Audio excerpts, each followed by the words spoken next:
evening, my fellow citizens. I speak to you tonight in a spirit of hope. 18 years ago, the event of nuclear weapons changed the course of the world, as well as the war. Since that time, all mankind has been struggling to escape from the darkening prospect of mass destruction on Earth.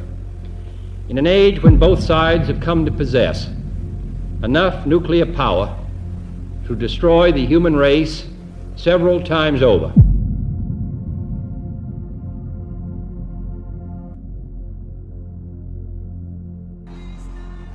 Eager to show he will deliver on his campaign promises, Donald Trump is asking for a sharp increase in military spending.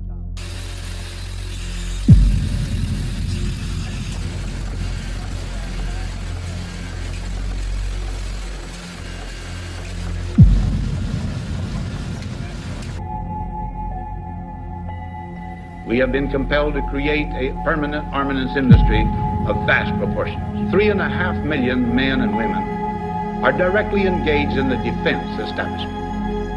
Now, this conjunction of an immense military establishment and a large arms industry is new. In the councils of government, we must guard against the acquisition of unwarranted influence, whether sought or unsought, by the military-industrial complex. The potential for the disastrous rise of misplaced power exists. It would be one of the largest increases in history for defense spending.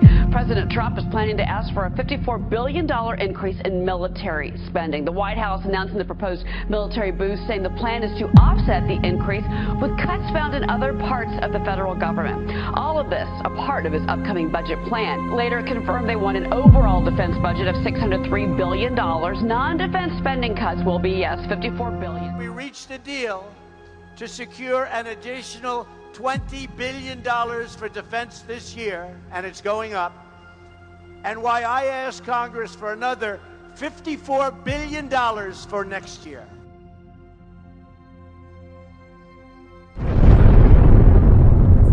My fellow Americans, not long ago I received a letter from a woman in the Midwest.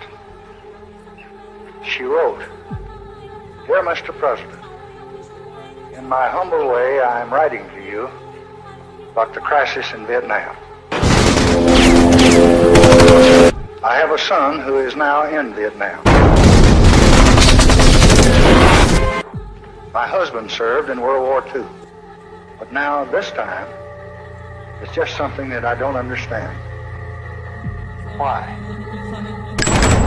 Remember what the president said about Uncle Sam already spending at the rate of $100 million a day on this war?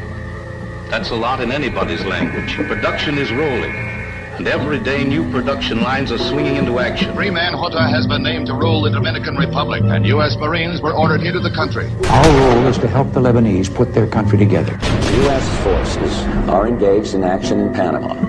To eject the Iraqi army from Kuwait. Armed forces joined our NATO allies in airstrikes against Serbian forces. In recent months, we have bombed Serbia, Bulgaria, Kosovo, Afghanistan, Sudan, Iraq, and China. We've got to double it. Make it $200 million a day. Our war on terror begins with Al-Qaeda, but it does not end there. If Saddam Hussein does not fully disarm, for the safety of our people and for the peace of the world, we will lead a coalition to disarm him.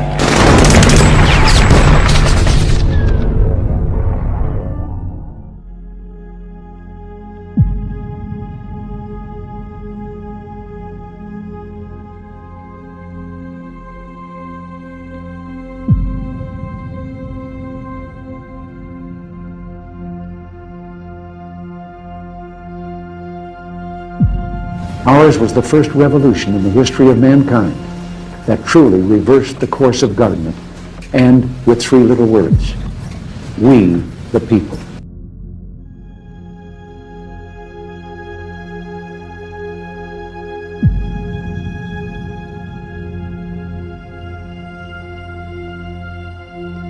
We, the people, tell the government what to do. It doesn't tell us. We, the people, are the driver. The government is the car, and we decide where it should go and by what route and how fast.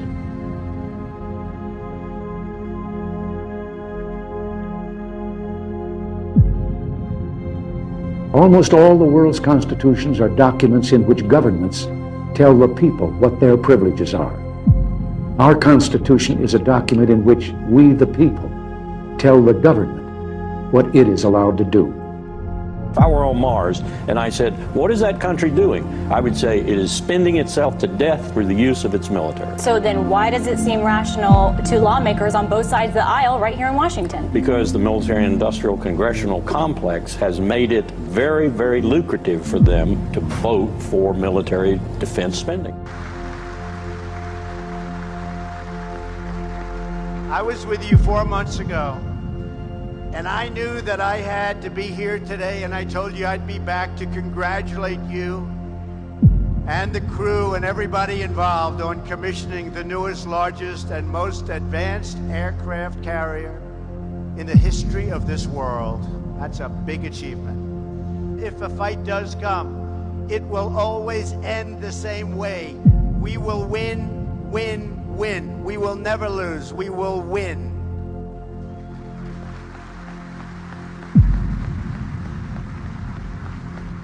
When it comes to battle, we don't want a fair fight.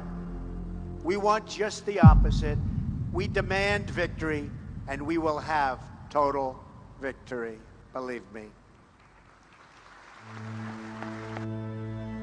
Now we need Congress to do its job and pass the budget. $54 billion increase in military spending. The industrial complex has become much worse than President Eisenhower originally envisioned. First, there's the Congress. There's the defense and aerospace industry. And there's the institutional military itself. People say, by all means, cut defense. When you begin to look at what's likely to go away, people say, well, wait a minute, that's going to cost me my job. I'm not going to get reelected. I will lose money in my district, in my state. And so that's the real rub at this point. There are the voices of arms merchants, war contractors, of people who just make money off of war. They don't care where the war is or who it hurts. They just want to make money and push the U.S. into spawning another war. And members of Congress have to be wise as to when they're being played. And similarly, I've watched the magic of the FA-18. Fantastic, top of the line, front line fighter.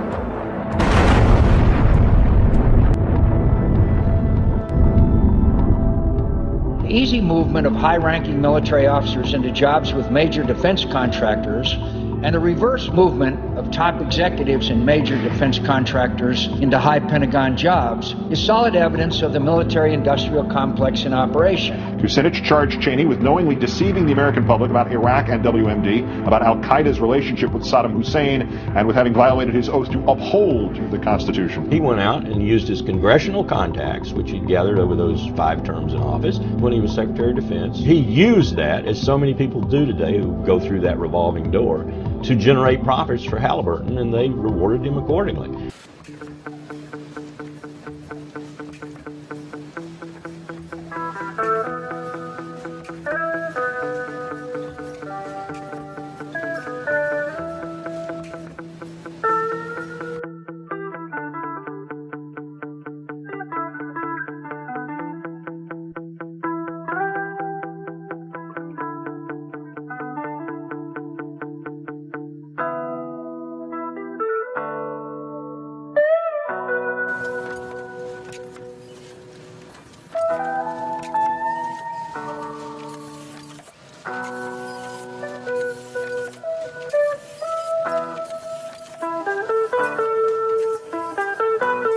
Once he becomes vice president, he gloats over the fact that they decided after 9/11, oh, this is a wonderful opportunity to take on every terrorist that has global capabilities in the world. We've lost trillions of dollars on these interventions.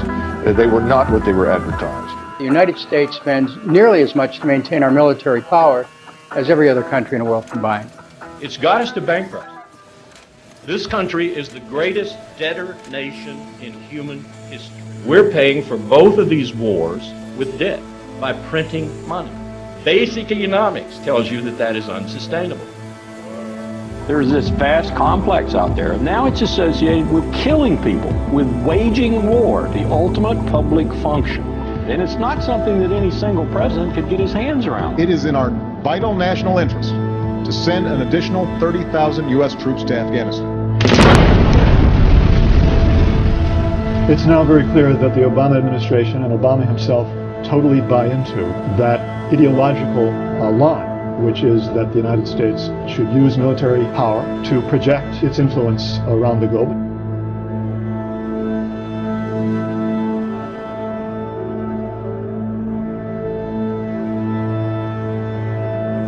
I have a great Marine who's the Chief of Staff, as you know, John Kelly. He's doing an incredible job, just like any Marine would. We're being talked about again as an armed forces. We're really winning. We know how to win.